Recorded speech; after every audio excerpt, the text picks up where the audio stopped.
outside mo, the inside should also be as beautiful as the Thank outside. you. So yun na i-work on. Na perfect na yung outside, yung beauty.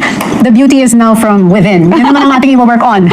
No more hurting, no more Yes. lashing out. Thank you, Ate Tony. Thank you.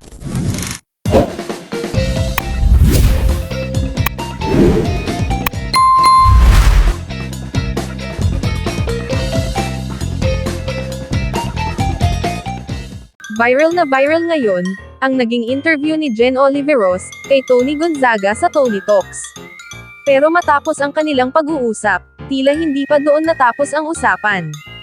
Dahil naglabas pa ng makahulugang post si Jen sa kanyang social media.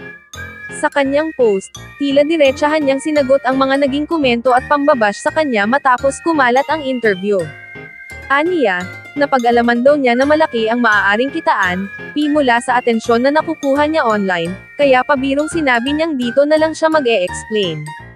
Ayon kay Jen, sa loob umano ng isang oras na interview ay paulit-ulit na siyang nasabihan ng ilang bagay bago pa man lumabas ang tinatawag na, "Thank you, Sin."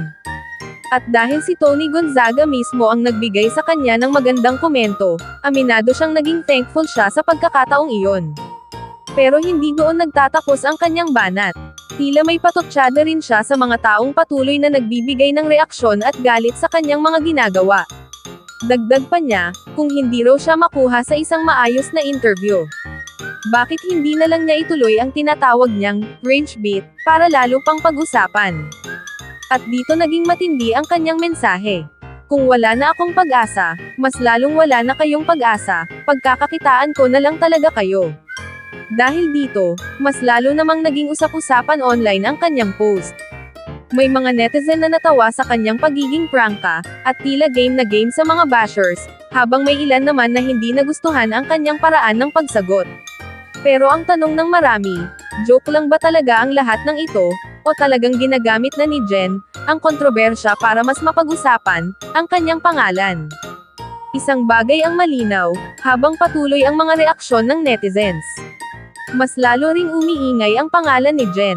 At kung patuloy siyang magiging laman ng mga komento at social media discussions, mukhang hindi pa talaga matatapos ang kontrobersyang nagsimula sa viral interview. Ano ang masasabi ninyo sa naging banat ni Jen?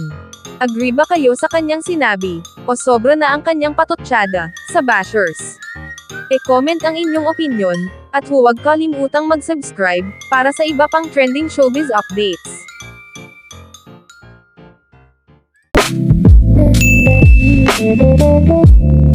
Thank you.